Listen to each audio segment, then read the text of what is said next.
So hello everyone, कैसे आप सब। उम्मीद करता हूँ बढ़िया होंगे। एंड आज का जो लेक्चर होने वाला है वो होने वाला है क्लास 12th फिजिक्स का लेक्चर नंबर 2। 12th फिजिक्स का लेक्चर नंबर 2। और चैप्टर अपना कौन सा चल रहा है? चैप्टर चल रहा है अपना 10, वेव ऑप्टिक्स।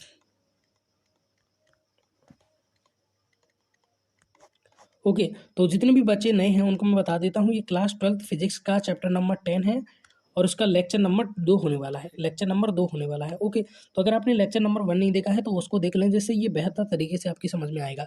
और आपको इस चैप्टर के अगर नोट्स चाहिए तो नोट्स आपको टेलीग्राम पर मिल जाएंगे बिल्कुल फ्री में। अब टेलीग्राम पर कैसे ज्वाइन होना है इसके लिए आप चैनल पर जाकर वीडियो देख सकते हो। और अगर आपको आता है टेलीग्राम वगैरह सब चलाना तो आप चाहो तो डिस्क्रिप्शन में लिंक दी गई है, अदरवाइज आप कमेंट सेक्शन को चेक कर सकते हो। कमेंट भी मैंने कर दिया है, वहाँ पर भी आपको लिंक देखने को मिल जाएगी। ओके, तो ये तो पूरा सिस्टम था अपना। अब आते हैं अपने मेन मुद्दे पर। अभी तक अपन क्या पढ़ रहे थे, कैसे चल रहा था, उसको थोड़ा सा रिवाइज करते हैं, फिर आगे की तरफ बढ़ते हैं। ओके, जब मैंने आपको शुरुआत का चैप्टर नंबर 9 पढ़ाया था, अध्याय 9 पढ़ाया था, तो मैंने आपको क्या बताया था, आपकी एक नई यूनिट स्टार्ट हुई है जो है ऑप्टिक्स, एक नई इकाई जिसे क्या कहते हैं, प्रकाशिकी। इसके अंदर प्रकाश के बारे में आपको जानकारी देखने को मिलती है, इसे प्रकाशिकी कहा जाता है। मैंने आपको क्या बताया था यहाँ पर कि सबसे पहले न्यूटन बाबा ने इसके ऊपर थोड़ा सा रूल वगैरह ज़्यादा दिए थे, है ना। उन्होंने क्या बताया, तो जो प्रकाश है उसकी प्रकृति कड़ी होती है। इस लेक्चर को बेहतर तरीके से समझने के लिए पुराना लेक्चर देख लें और अच्छे तरीके से समझ में आएगा ये, है ना। तो न्यूटन बाबा ने क्या सोचा कि जो प्रकाश होता है उसकी प्रकृति कड़ी होती है। उसके बाद और भी वैज्ञानिक आए, उन्होंने कहा नहीं, प्रकाश की जो प्रकृति है वो तरंगीय होती है ना। तो अब कोई कह रहा था प्रकृति कड़ी होती है, कोई कह रहा था तरंगी होती है। हमने ठीक तरीके से ऑब्जर्वेशन किया और अच्छे तरीके से देखा, कुल मिलाकर तो अपने पास जो निष्कर्ष निकला वो ये निकला कि जो प्रकाश की प्रकृति होती है वो होती है डुअल नेचर। डुअल नेचर यानी हाँ भैया, वो तरंगी प्रकृति भी होगी और कड़ी प्रकृति भी होगी। कैसे क्या होगा वो समझने के लिए पुराना लेक्चर आपका देखा होना जरूरी है। और चीज़ों को बेहतर तरीके से समझने के लिए अंत तक बने रहें, क्योंकि इस तरीके के चैप्टर को हजम करना थोड़ा सा मुश्किल हो जाता है ना। कि डुअल नेचर किस तरीके से हो गया, धीरे धीरे जब आप डबल स्प्लिट एक्सपेरिमेंट सब पढ़ोगे तो प्रकाश के बारे में भी आपको अच्छी तरीके से जानकारी हो जाएगी, है ना। तो कुछ वैज्ञानिक जैसे न्यूटन बाबा, इनका मत क्या था कि कड़ी प्रकृति होती है। और हाइगन जैसे वैज्ञानिकों का क्या मत था कि प्रकाश की जो प्रकृति होती है वो तरंगीय होती है। और हमें क्या पता चला कि तरंगीय भी होगी, कड़ी भी होगी, दोनों तरीके की प्रकृति होगी। अब हमें दोनों को अध्ययन करना है, दोनों को पढ़ना है। तो जब हम कड़ी प्रकृति को पढ़ते हैं, प्रकाश की कड़ी प्रकृति को पढ़ते हैं, तो उसके लिए आपको सेपरेट चैप्टर दिया गया है, चैप्टर नंबर 9, अध्याय 9, और उसका नाम है किरण प्रकाशिकी। क्या? किरण प्रकाश की, जिसे हम पढ़ चुके हैं। अध्याय 9 आता है कक्षा 12वीं का। इसके अंदर आप पढ़ते हो प्रकाश की कड़ी प्रकृति को। इसके बाद आती है प्रकाश की तरंगी प्रकृति, इसे आप पढ़ते हो। उसी के बाद नेक्स्ट चैप्टर के अंदर अध्याय नंबर 10 के अंदर, जिसे वेव ऑप्टिक्स कहते हैं, तरंग प्रकाश की कहते हैं। क्या कहते हैं? Wave optics. यहाँ पर लिखा भी है वेव ऑप्टिक्स। और इसी का जो लेक्चर नंबर 2 होने वाला है। लेक्चर नंबर 1 के अंदर सभी वैज्ञानिकों को अपन देख चुके हैं, वो क्या कहना चाहते थे क्या नहीं, उसको देख लें। मैंने आपको कुछ घटनाओं के बारे में जिक्र किया था, याद होगा थोड़ा। उनमें से एक घटना व्यतिकरण भी थी। क्या? व्यतिकरण भी थी। तो व्यतिकरण को हमें समझना होगा, पर उससे पहले हम समझेंगे कि जो प्रकाश होता है वो किस तरीके से गति करता है। वो तरंग की तरह गति करता है, अगर उसकी तरंगी प्रकृति को लेकर अध्ययन करें तो, है ना। कड़ी प्रकृति भी होती है, तरंगी। अब यहाँ पर तो हम तरंगी प्रकृति मान के चलेंगे। तो प्रकाश तरंग के रूप में गति करता है। और तरंग कैसे गति करती है? ऐसे, इस तरीके से गति करती है ना। अब यहाँ पर अगर आप गौर से थोड़ा सा चीज़ों को सोचने पर मजबूर होगी तो आपको पता चलेगा कि ये तो साइन का ग्राफ होता है ना। किसका ग्राफ होता है? साइन का ग्राफ। इसी तरीके से होता है ना, ऐसे ऐसे ऐसे ऐसे। और इसका समीकरण क्या होता है? Y is equal to a sine theta. यहाँ पर जो थीटा है वो कला होती है, तो यहाँ पर कोण बन रहा होता है ना, इस तरीके से, है ना। थोड़ा यहाँ पर देखो, इस तरीके से जब तरंग गति करती है तो यहाँ पर जो कोण बन रहा होता है ना, ये इस तरीके का, ये थीटा होता है। इसे कला कहते हैं अपन। क्या कहते हैं? कला कहते हैं। तो y is equal to a sine theta. ये अब बोलोगे हमें कैसे पता होगा ये साइन थीटा होता है ये? तो याद करने की कोशिश करो। ये जो चैप्टर है, चैप्टर नंबर 10, उससे पहले चैप्टर नंबर 9 आया था। और उससे पहले मैंने आपको प्रत्यावर्ती धारा पढ़ाई थी, प्रत्यावर्ती धारा, ऑल्टरनेटिव करंट। उसके अंदर आपको LCR पर पढ़ाए थे। उसके अंदर सेम सूत्र इसका प्रयोग किया था और बहुत सारे ग्राफ भी बनाए थे, है ना। साइन की वैल्यू, कॉस की वैल्यू, ये सारी वैल्यू से मैंने आपको भली भांति परिचित करा दिया था। उम्मीद करता हूँ आपको याद होगी। अब बस मैं उम्मीद ही कर सकता हूँ, क्योंकि मुझे पता है आपको याद नहीं होगी। आपको कल क्या पढ़ाया वो भी याद नहीं होगा ठीक से। इतनी पुरानी तो बात ही छोड़ो, है ना। तो बस आप इतना समझ के चलिए कि प्रकाश का तरंग जो होती है वो इस तरीके से चलती है, बस। है ना, इस तरीके से। अब उसके कुछ अंग वगैरह को पढ़ लेते हैं, बॉडी पार्ट क्या होते हैं तरंग के, इस तरीके से चलती है वो। तो ये अपनी एक तरंग बना दी मैंने, एक कंप्लीट तरंग, है ना, बस। और ये आगे ऐसे ऐसे चलेगी, हमने पूरा एक हिस्सा ले लिया। ये कौन सा भाग होता है, सरंग वाला भाग। और ये नीचे वाला भाग कैसा, गर्त होता है। इसको अपन पॉजिटिव कह देते हैं, इसको निगेटिव कह देते हैं। निगेटिव यानी निगेटिव का कुछ मतलब नहीं, बस दिशा इसकी उल्टी है, इसकी पॉजिटिव है ना। अब ये जो पूरी दूरी होती है, ये जो उठा हुआ भाग होता है, इस दूरी को अपन आयाम कहते हैं। क्या कहते हैं, आयाम। और नीचे भी उतनी होती है, ऐसा नहीं कि ऊपर थोड़ा ज़्यादा होगा नीचे कम होगा, दोनों तरफ बराबर रहता है। ये भी अपना आयाम ही होगा। क्या होगा, ये भी अपना आयाम ही होगा, है ना। और एक पूरी जो तरंग की, पूरी तरंग दैर्घ्य की जो दूरी होती है, यहाँ से लेकर यहाँ तक, ये पूरा सुरंग वाला भाग और गर्त वाला भाग दोनों मिलकर जब एक पूरी तरंग कंप्लीट होती है, तो वो जो दूरी होती है, इसे कहते हैं अपन आवृत्ति। क्या कहते हैं, आवृत्ति। इस दूरी को क्या कहते हैं, आवृत्ति। आपने पढ़ा होगा तरंग की आवृत्ति ऐसी है वैसी है। अगर आपने क्लास 11th पढ़ी है तो यहाँ पर कोई दिक्कत नहीं होगी, क्योंकि क्लास 11th का लास्ट चैप्टर जो था फिजिक्स का, वो यही था, तरंग। क्या था, तरंग। उसके अंदर आपको ये जो चीज़ मैं आज पढ़ाने वाला हूँ, वो चीज़ पहले ही पढ़ाई जा चुकी है।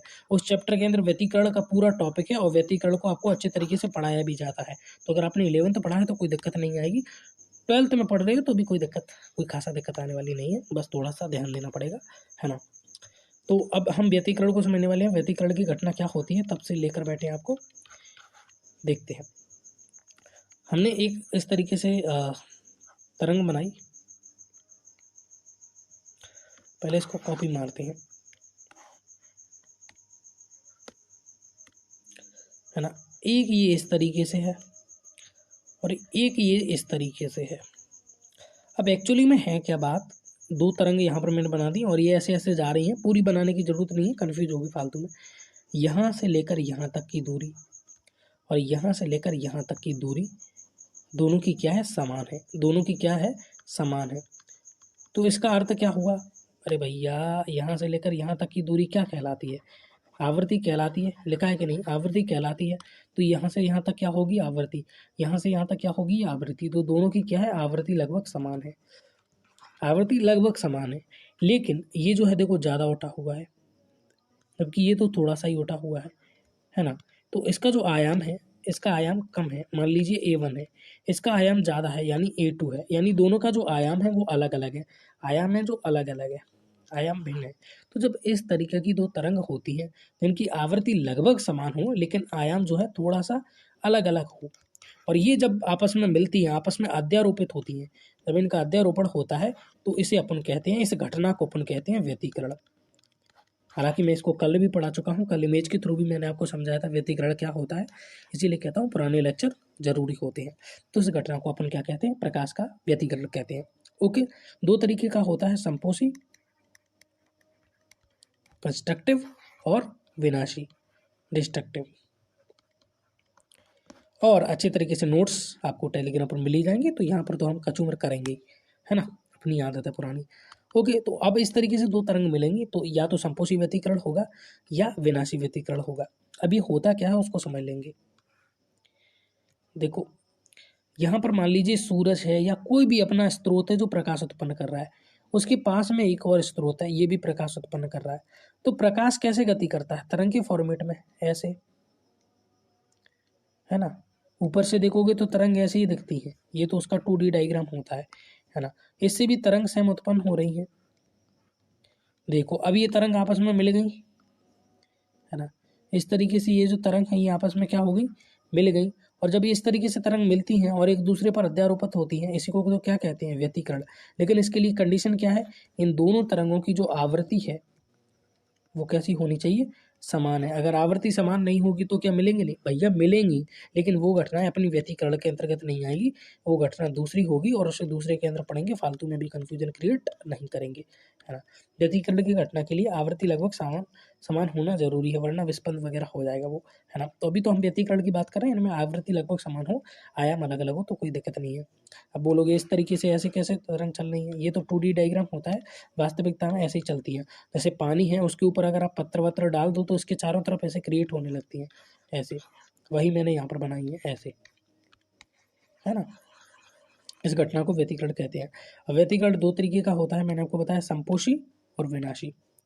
संपोषी व्यतिकरण क्या होता है और विनाशी व्यतिकरण क्या होता है, दोनों को समझते हैं, है ना। पहली तरंग है अपनी इस तरीके से और दूसरी तरंग इस तरीके से। देखो ड्रॉ तो करने दो पहले। पहली है ये और दूसरी है ये, इस तरीके से। यहाँ पर जो व्यतिकरण होगा वो विनाशी व्यतिकरण होगा, है ना, क्योंकि देखो ये जो है इसका पॉजिटिव भाग है पहले, फिर आता है नेगेटिव भाग, और इसका पहले नेगेटिव आ रहा है फिर पॉजिटिव आ रहा है ना। पहले इसका गर्त है यानी नीचे वाला, जबकि पहले इसका ऊपर वाला है। अब जब ये दोनों तरंग मिलेंगी तो पहले इसका पॉजिटिव वाला इसके नेगेटिव वाले से मिलेगा। मान लीजिए इसको नाम दे देते हैं अपन A1 और इसको नाम दे देते हैं अपन A2, लेकिन इसका A2 कैसा होगा, नेगेटिव, क्योंकि ये नीचे की तरफ है। तो जब जो फाइनल तरंग बनेगी अपनी वो हो जाएगी यहाँ पर ये A1 minus A2, A1 minus A2 हो जाएगा, है ना। संपोषी व्यतिकरण क्या होता है, जब दो प्रकाश के कण इस तरीके से हैं, ये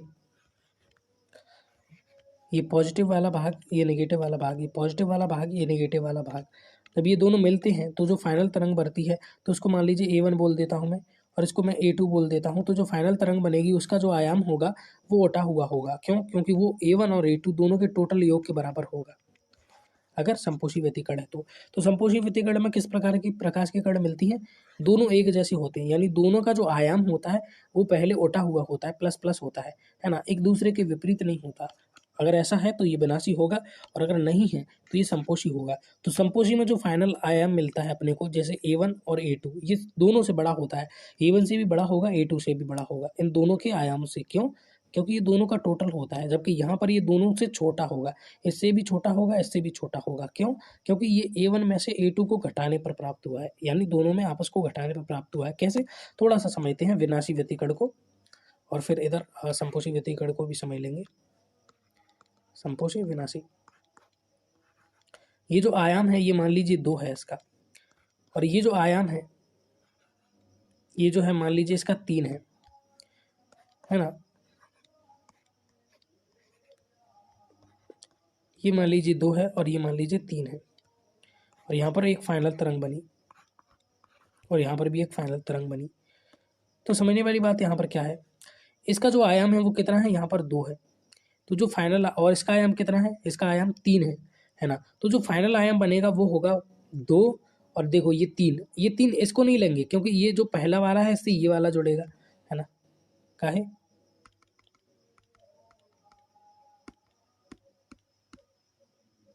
देखो ये उठा हुआ भाग है और ये झुका हुआ भाग है, तो जब तरंग मिलेंगी तो इसका उठा हुआ और इसका झुका हुआ भाग मिलेगा, इसका सरंग और गर्त मिलेगा। तो इसका जो 2 है वो पॉजिटिव होगा, इसका 3 है वो नेगेटिव होगा, है ना। इसका 2 है वो पॉजिटिव होगा, इसका जो 3 है वो नेगेटिव होगा, और 2 माइनस 3 करोगे तो क्या निकल के आएगा, -1।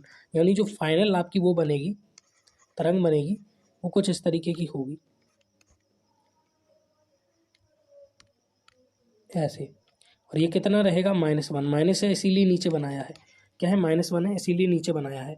ओके, तो ये 2 से तो छोटा ही है ना, और इससे भी छोटा है ना, और नीचे भी है क्योंकि ये 3 बड़ा था। अभी समझ में आ जाएगा और अच्छे तरीके से।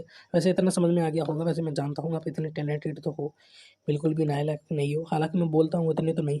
अब देखो इसका जो है 2 है, ये उठा हुआ भाग, उठा हुआ भाग और उठा हुआ भाग मिलेगा तो और उठ जाएगा। तो ये 2 है और ये 3 है, 2 और 3 तीनों दोनों मिलेंगे तो 3 और 2 5, तो उसका जो परिणामी आयाम होगा उसका कितना हो जाएगा, 5 हो जाएगा, है ना। तो थोड़ा सा और समझो संपोषी और विनाशी व्यतिकरण के बारे में,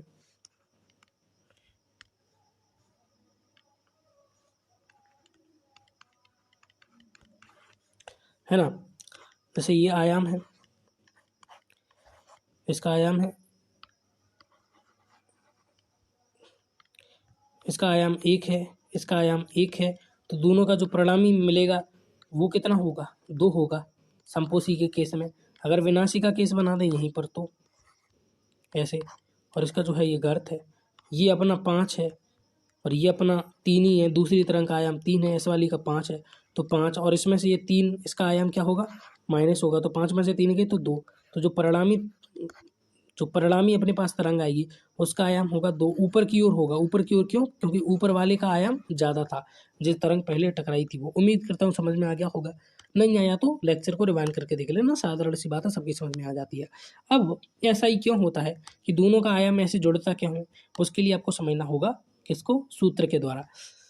हमारे पास मान लीजिए दो तरंग हैं, पहले का सूत्र है y one is equal to A1 sine omega T, है ना, और दूसरी तरंग का सूत्र है Y2 is equal to A2 sine omega T plus के फाइव। अब मन में विचार आ रहा होगा कि ये सूत्र कैसे आ गया। देखो मैंने आपको क्या बताया था, शुरुआत में भी बताया था शायद आपको। देखो बाय इज इक्वल टू ये साइन थीटा, इस तरीके का सूत्र होता है जब इस तरीके की तरंग होती है, और ये थीटा क्या होती है, कला होती है, और ये थीटा की वैल्यू ओमेगा टी होती है। ओमेगा टी क्यों होती है, इसके लिए आपको ने उम्मीद करता हूँ कि प्रत्यावर्ती धारा वगैरह को आप देख कर आए होंगे, तो वहाँ पर भी मैंने सेम चीज़ का प्रयोग किया था। मैथ वाले बच्चों को ये सब पता होता है ना, और बायोलॉजी वाले बच्चों को भी पता होता है, झूठ मत बोलो, क्योंकि मैं पहले पढ़ा चुका हूँ, नहीं पढ़ाया होता तो कोई बात नहीं होती, है ना, पूरा मैं आपको पढ़ा के आया हूँ। ओके, तो ये क्या होते हैं, सूत्र होते हैं, Y one is equal to A1 sine omega T और Y two is equal to A2 sine omega T. अच्छा, इसमें फाई ज़्यादा है ना, इसमें फाई जाता है, तो ज़रूरी थोड़ी है जो हम दो किरण ले रहे हैं प्रकाश की, है ना, दो इस तरीके से प्रकाश की किरण ले रहे हैं, तो इसका सूत्र हो गया y one is equal to A1 sine omega t, यानी इसका जो आयाम है वो क्या है, A1 है ना, और ये ओमेगा क्या होता है, ये ओमेगा इज इक्वल टू होता है 2πf, और एफ यहाँ पर आवृत्ति होती है। ये सब एफ क्या होती है, आवृत्ति होती है। आवृत्ति क्या होती है, यहाँ से लेकर यहाँ तक की दूरी, जैसा कि मैं आपको बता ही चुका हूँ, है ना। टी क्या होता है, आवर्तकाल होता है, यानी इसको पूरा कंप्लीट करने में कितना समय लगा। तो अब इन सारी चीज़ों को मैं आपको बताऊँगा तो आप फालतू में क्या हो जाओगे, कन्फ्यूज हो जाओगे, क्योंकि आपने तरंग वाला चैप्टर पढ़ा नहीं होगा, क्लास 11th में पढ़ा होता तो सब कुछ पता होता, है ना। फिर भी कोई बात नहीं, y one is equal to A1 sine omega t, y two is equal to A2 sine omega T plus के फाइव, यानी इसका जो है कला कितना है, ओमेगा टी, और इसका जो कला है वो कितना होता है, ओमेगा टी प्लस पाई। कला क्या होती है, जो साइन के बाद लिखा होता है, कलामी से कोण ही होता है एक तरीके से, जो साइन के बाद आता है, क्या होता है, जो साइन के बाद आता है, इसका ओमेगा टी है और इसका ओमेगा टी प्लस के फाइव है। तो अब इस दूसरे वाले की कला में से पहले वाले की कला को माइनस कर दो, यानी ओमेगा टी प्लस फाइव में से इस फाइव को माइनस कर दो, तो निकल के क्या आएगा, ओमेगा टी, सॉरी गलती हो गई थोड़ी, इसका जो कला है वो कितना है, ओमेगा टी प्लस के फाइव, और इसका जो कला है वो कितना है, ओमेगा टी। तो इस वाली इसकी कला में से ये जो दूसरी तरंग थी उसमें से पहले तरंग की कला को मैंने माइनस कर दिया, इसकी थी ओमेगा टी प्लस के फाइव और इसकी थी ओमेगा टी, माइनस कर दी मैंने, ओमेगा टी प्लस के फाइव में से इसको माइनस कर दिया मैंने। अब ऐसा करोगे तो ओमेगा टी से ओमेगा टी कैंसिल, बचेगा क्या, फाइव। तो फाइव क्या है, दोनों का अंतर करने पर, अंतर यानी दोनों को घटाने पर, अंतर यानी घटाना होता है, अब इतना तो आपको पता ही होगा, बिल्कुल नालायक तो हो नहीं। तो फाई यहाँ पर क्या होता है, ये फाई यहाँ पर अपना होता है कलांतर। तो इस तरीके से मैंने क्या है, दो तरंग समीकरण ले लिए, एक और दो। अब दोनों जब आपस में मिलेंगी तो क्या होगा, व्यतिकरण होगा, तो दोनों को मिला देते हैं, इधर y1 और इधर y2, ये दोनों आपस में मिलेंगी, है ना। A1 साइन ओमेगा टी है इसका सूत्र, A1 साइन ओमेगा टी, और इसका सूत्र है A2 साइन ओमेगा टी, और प्लस में फाइव ही है, प्लस में क्या है, फाइव भी है, और इस तरीके से यहाँ पर ये दोनों तरंग क्या है, आपस में मिलेंगी, यानी प्लस होगा, यहाँ पर दोनों आपस में मिलेंगी यानी प्लस होगा। अब इसको मैं बाय नेट बोल देता हूँ या बाय बोल देता हूँ इस तरीके से, और यहाँ पर दोनों तरंग जुड़ने वाली हैं, A1 sine omega T plus का A2 sine omega T plus के फाइव। अब इनको जोड़ेंगे और परिणामी रिजल्ट जो आएगा वो हम आपको बताएंगे।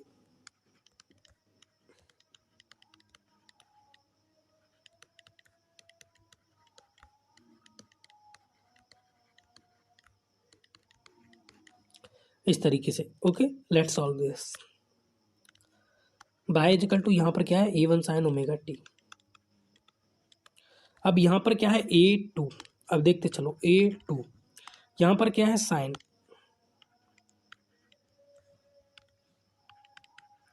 है ना, और यहाँ पर जो ओमेगा टी है इसको मैं एक्स मान लेता हूँ, और यहाँ पर जो फाई है उसको मैं बाय मान लेता हूँ, इसको मैं क्या है, बाय मान लेता हूँ। तो ये जो फाई लिखा हुआ है इसकी जगह पर बाय लिख दिया, क्या था, साइन ओमेगा टी प्लस के फाई, ओमेगा टी की जगह एक्स लिख दिया, फाई की जगह बाय लिख दिया, तो ये हो गया A two sine X plus Y, omega T की जगह एक्स और फाई की जगह पर बाय, और A two sine X plus Y है ना। अब ए इसको मैं ऐसे लिख देता हूँ, A two multiply sine X plus Y, sine X plus Y is equal to होता है sine x cos bye plus cos x sine Y, ये सूत्र होता है, उम्मीद करता हूँ आपको याद होगा।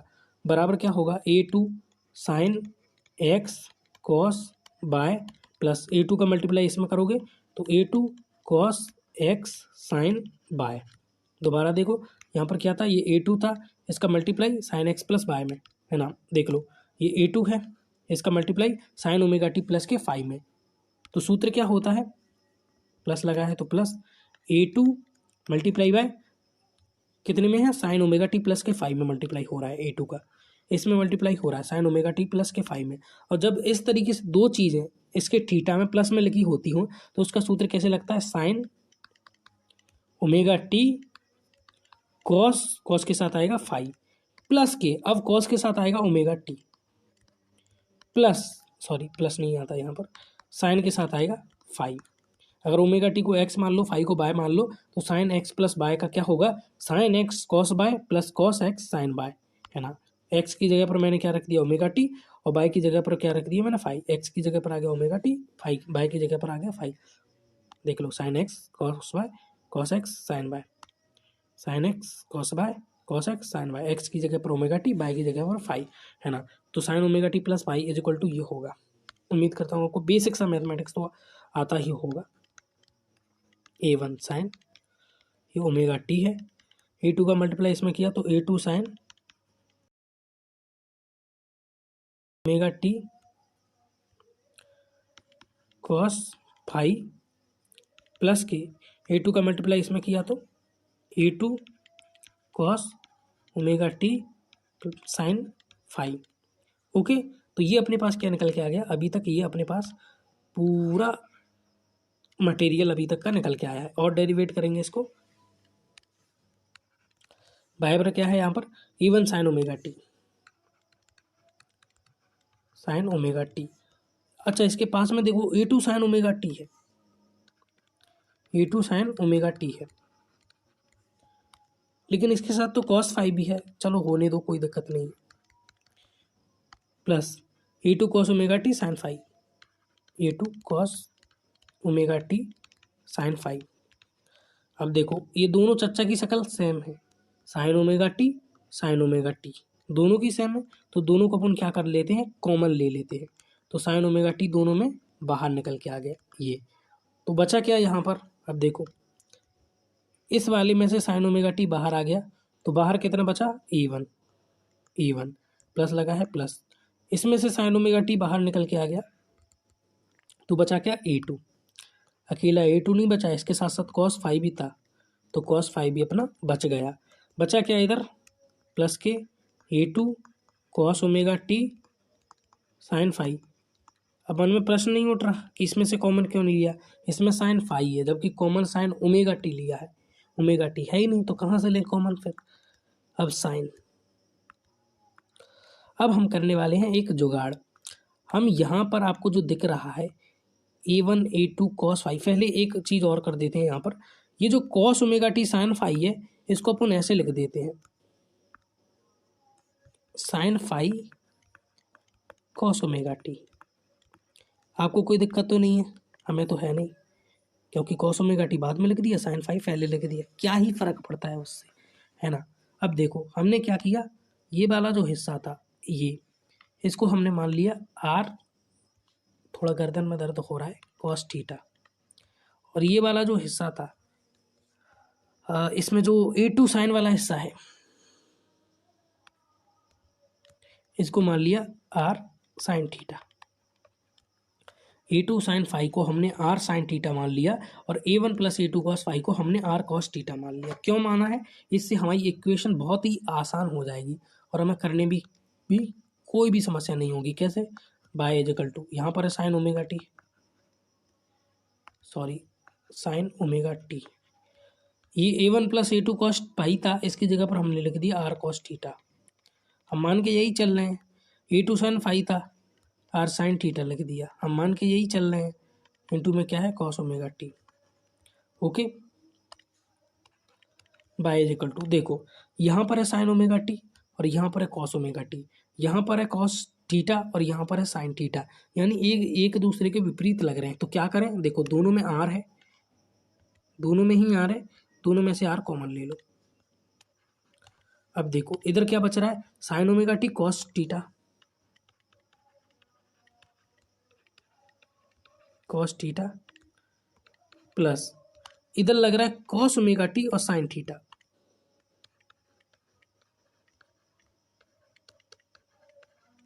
साइन थीटा है ना। कुछ नहीं किया, दोनों में से मैंने आर ही कॉमन लिया है, इधर से भी आर इधर से भी आर, बची कुछ चीज़ को ऐसा का ऐसा लिख दिया। ज़्यादा दिमाग का दही मत करो अपना, ठीक है, जो सीधा चल रहा है उसको देखते चलो। अब ओमेगा टी को आप एक्स मान लो और थीटा को बाय मान लो, तो ये क्या हो गया साइन एक्स और कॉस बाय, और कॉस एक्स और साइन बाय। अब sine x cos bye plus cos x sine y is equal to क्या होता है, साइन एक्स प्लस बाय, है ना, साइन एक्स प्लस बाय। कैसे, देखो साइन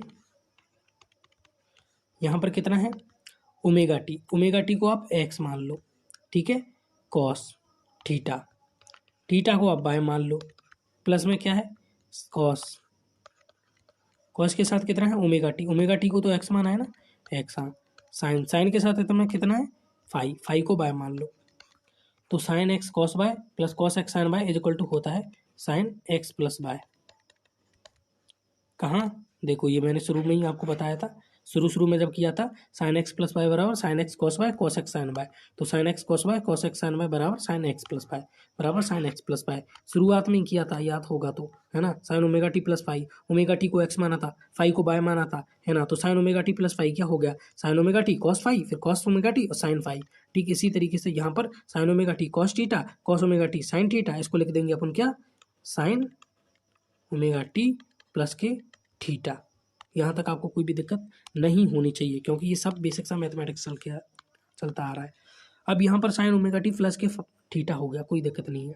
आर है, आर की वैल्यू अपने को क्या करना है, रखना है। हम चाहते हैं कि हम आर की वैल्यू रख दें, लेकिन हमारे पास दिक्कत क्या है, हमारे पास आर कॉस थीटा है, आर साइन थीटा है, आर की वैल्यू हमारे पास है नहीं, तो कहाँ से रखें, तो उसको ऐसे रखो, आर साइन थीटा का स्क्वायर कर दो, आर साइन थीटा का स्क्वायर करोगे तो क्या हो जाएगा, देखो इधर ही समझाने का कोशिश करता हूँ। आर कॉस थीटा है, आर साइन थीटा है, हमें चाहिए केवल आर, हमें साइन थीटा कॉस थीटा को हटाना है, तो हम क्या करेंगे, साइन थीटा कॉस थीटा का वर्ग कर देंगे, फिर इनको जोड़ देंगे, साइन थीटा और cos theta, sign square theta cos square theta हो जाएगा वर्ग करने पर, और दोनों को जोड़ेंगे तो sine square theta plus cos square theta is equal to 1, फिर आर की वैल्यू हमारे पास निकल आएगी। तो देखो R cos theta is equal to क्या है, A1 plus A2 cos phi, R cos theta is equal to क्या है, A1 plus A2 cos phi, यही है। R sine theta is equal to क्या है, A2 sine phi, R sine theta is equal to क्या है, is equal to क्या है, A साइन फाई। हमने इधर दोनों को जोड़ दिया तो ये भी आपस में जुड़ गए, है ना, लेफ्ट हैंड साइड जुड़ेगी तो राइट हैंड साइड ऑटोमेटिकली जुड़ गई। अब इसका वर्क किया, दोनों का वर्क करेंगे हम दोनों तरफ, तो आर कॉस थीटा का वर्क किया तो R square cos square theta हो गया, आर साइन थीटा का वर्क किया तो R square sine square theta हो गया। चूंकि आर कॉस थीटा किसके बराबर था, A1 plus A2 cos phi के, देखो इधर लिखा हुआ है A1 plus A2 cos phi के बराबर था आर कॉस थीटा, तो आर कॉस थीटा का वर्क किया तो R square cos square theta हो गया। तो जब इसका वर्क किया है तो इसका भी वर्क होगा, क्योंकि ये दोनों बराबर हैं, तो यहाँ पर A1 plus A2 cos phi का भी वर्क हो जाएगा, तो इसका भी क्या हो जाएगा, वर्क हो जाएगा। अब आर साइन थीटा का वर्क किया, आर इसको साइन इसको थीटा, चूंकि आर साइन थीटा किसके बराबर, A2 साइन फाई के, तो A2 साइन फाई का भी वर्क होगा और ये हो जाएगा A इसको साइन इसको फाई। ठीक है, अब आगे बढ़ते हैं, दोनों में से आर स्क्वायर कॉमन ले लो, इधर बचा साइन स्क्वायर थीटा, इधर बचा कॉस स्क्वायर थीटा, प्लस इधर बचा cos square theta. A1 plus A2 cos phi का स्क्वायर, A1 को A मान लो, A2 कॉस फाई को B मान लो, तो A प्लस B का स्क्वायर क्या होता है, A square B square 2AB, right, तो A1 का स्क्वायर होगा इधर, फिर A2 का स्क्वायर होगा, A2 के साथ में कॉस फाई है तो उसका भी स्क्वायर होगा, प्लस के 2AB, ए क्या माना था A1, और A2 इसके साथ में क्या है कॉस फाई। तो ये वर्क कर दिया, साधारण सा वर्ग आपको आता होगा। प्लस लगा है, प्लस लगाओ, ए स्क्वायर साइन स्क्वायर फाई, ए स्क्वायर साइन स्क्वायर फाई। जहाँ पर भी कैलकुलेशन समझ में ना आए उसको रिवाइंड करके देख लो, इतनी बड़ी कैलकुलेशन बार बार नहीं समझाई जा सकती। अब यहाँ पर sign square theta cos square theta 1 हो गया, बचा आर स्क्वायर। यहाँ पर है A1 स्क्वायर, यहाँ पर है A2 का भी स्क्वायर कॉस स्क्वायर थीटा। एक काम करो, यहाँ पर है A2 square cos square theta और यहाँ पर है क्या A2 square sine square theta. तो हम क्या करते हैं, दोनों को साथ में लिख देते हैं।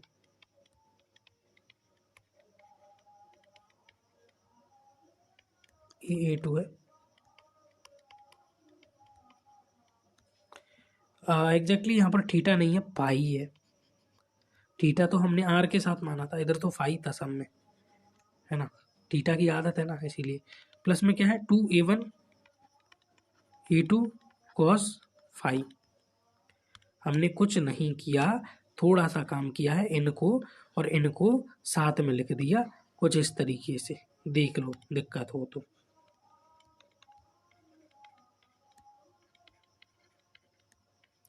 ये cos square phi sine square phi, cos square plus sine square is equal to 1 होता है। तो ये cos square sine square is equal to 1 हो गया। दोनों में से कॉमन क्या बचा, A2 स्क्वायर बचा। क्या यहाँ पर 2A1 A2 cos phi.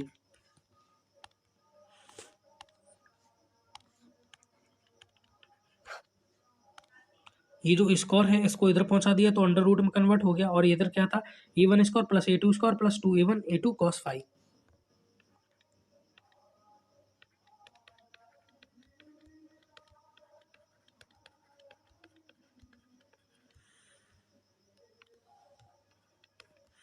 Cos phi है ना। अब हमारा जो समीकरण था वो था R sine omega T plus के फाई।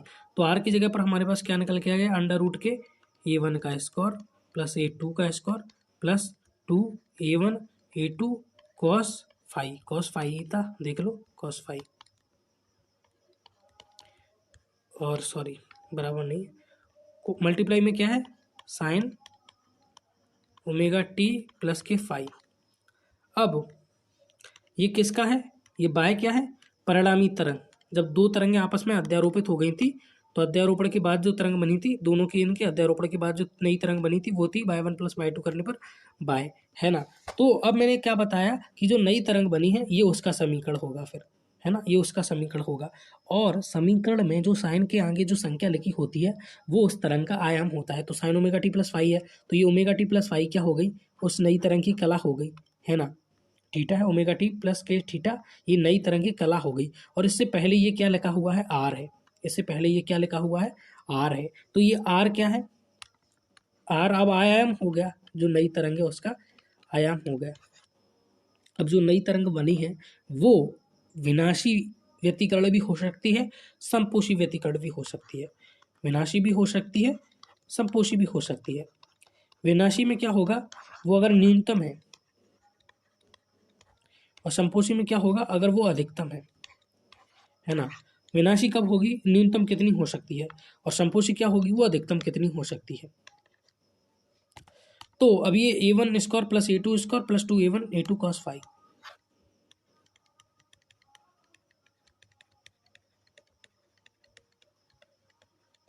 इसका न्यूनतम मान कितना हो सकता है। तो यहां पर देखो क्या है चेंज होने वाली चीज, कॉस फाई। अब यहाँ पर फाई की वैल्यू आप जिस अनुसार रखोगे वैसे ही आपको आर की वैल्यू यहाँ पर प्राप्त होगी। कॉस फाई की वैल्यू -1 से 1 के बीच में होती है और इसको भी मैं आपको पहले बता चुका हूँ। ओके, तो कॉस फाई की वैल्यू -1 से लेकर 1 के बीच में होगी। तो कॉस फाई की कम से कम वैल्यू कितनी हो सकती है, बोलोगे -1। अगर कम से कम वैल्यू इसकी -1 हो सकती है तो यहाँ पर आएगा A1 स्क्वायर A2 स्क्वायर और यहाँ पर आ जाएगा -2A1 A2 कॉस फाई की जगह पर हमने -1 लिख दिया, इसीलिए ये जो प्लस था ये माइनस में कन्वर्ट हो गया। कॉस फाई की जगह पर क्या लिख दिया हमने -1 लिख दिया, ऐसे -1 का मल्टीप्लाई किया 2A1 A2 में तो -2A1 A2 हो गए। ये कब हुआ, जब माइनस के वन है कॉस फाई की वैल्यू, कॉस फाई की वैल्यू इससे कम नहीं हो सकती, यानी ये उसकी कम से कम वैल्यू है, और ये आर का कम से कम मान है कि इतना ही हो सकता है, आर का कम से कम मान इतना हो सकता है, इससे कभी भी कम नहीं हो पाएगा आर का मान। तो ये क्या होता है, जब कम से कम इस तरीके से होता है विनाशी व्यतिकरण, क्या होता है विनाशी व्यतिकरण। और ये कितना निकल के आता है, R is equal to A1 square plus A2 square minus के 2A1 A2, ए का स्क्वायर प्लस बी का स्क्वायर माइनस 2AB, ये क्या होता है ए प्लस बी का होल स्क्वायर, तो यहाँ पर A1 square plus A2 square minus के 2A1 A2 क्या होगा, A1 माइनस A2 का होल स्क्वायर बराबर अंडर रूट लगा है। इसको मैंने क्या कर दिया, A1 स्क्वायर को मैंने A मान लिया, A2 स्क्वायर को मैंने B मान लिया, तो A square plus B square minus 2AB क्या होता है, ए माइनस के बी का होल स्क्वायर। अब स्क्वायर से अंडर रूट कैंसिल हो गया, तो आर इज इक्वल टू क्या निकल के आ गया, A1 माइनस A2। और ये मैंने आपको बताया था विनाशी व्यतिकरण के लिए यही लगता है। विनाशी व्यतिकरण के लिए क्या होता है, जो नया आयाम बनता है वो होता है A1 माइनस A2। इसकी वैल्यू कितनी होती है, ये टोटल आर की वैल्यू A1 माइनस A2 अभी डेरिवेट की है, और यहाँ पर क्या है साइन ओमेगा टी प्लस के फाई। तो जब भी विनाश थीटा है, तो जब भी विनाशी व्यतिकरण होता है तो क्या आता है, नया आयाम जो मन के निकल के आता है दोनों का, वो होता है A1 माइनस A2। इसमें से इसको घटा दो, A1 माइनस A2 नया आयाम होता है जब भी विनाशी। अच्छा, अगर ये संपोषी हो तो यहाँ पर क्या है, A1 square A2 square 2A1 cos phi. ठीक है, इस तरीके से मैं यहाँ पर लिख देता हूँ, A1 स्क्वायर है प्लस A2 स्क्वायर प्लस के 2A1 A2 cos phi. Cos phi की मैक्सिमम वैल्यू कितनी हो सकती है, माइनस के 1 से लेकर 1 से ज़्यादा नहीं हो सकती, यानी 1 से ज़्यादा नहीं हो सकती। तो ये जो कॉस फाई था उसकी जगह पर 1 लिख दिया, जब मैक्सिमम वैल्यू होता हो। तो A1 स्क्वायर हो गया, A2 स्क्वायर हो गया, प्लस इस अब एक का मल्टीप्लाई कर दो इसमें, तो 2A1 A2 हो गया, यहाँ पर क्या हो गया 2A1 A2। अब ये A square plus B square plus 2AB, यानी A1 का स्क्वायर प्लस A2 का स्क्वायर प्लस के 2A1 A2, ये क्या होगा A प्लस B का होल स्क्वायर। यहाँ पर A क्या है अपना A1 और B क्या है A2 का होल स्क्वायर। होल स्क्वायर से दोबारा अंडर रूट कैंसिल, तो आर इक्वल टू क्या निकल के आ गया A1 प्लस A2। और ये कब होता था, जब संपोषी व्यतिकरण हो तब। तो संपोषी व्यतिकरण के लिए क्या आ जाएगा, प्लस आ जाएगा, संपोषी के लिए प्लस आ जाएगा, प्लस और माइनस किसके लिए, प्लस और माइनस संपोषी या व्यतिकरण, संपोषी या विनाशी के लिए, संपोषी के लिए प्लस और विनाशी के लिए माइनस। ये जो अपना सूत्र है, अब इसको यहाँ पर स्क्रीनशॉट वगैरह लेने की जरूरत नहीं है, इसके लिए आप टेलीग्राम पर जाकर नोट से जुड़ सकते हो। तो ये था व्यतिकरण, आई होप कि आपकी समझ में आ गया होगा क्या होता है व्यतिकरण। और पिछला लेक्चर अगर आपने देखा है तो उसको देख लो, अगर नहीं देखा है तो जाकर देख लो। उसको जब आप पढ़ लोगे तो ये लेक्चर और वो लेक्चर आपकी बिल्कुल क्लियर हो जाएगा, क्रिस्टल क्लियर। फिर आपसे मिलते हैं किसी नेक्स्ट लेक्चर के अंदर, तब तक के लिए बाय।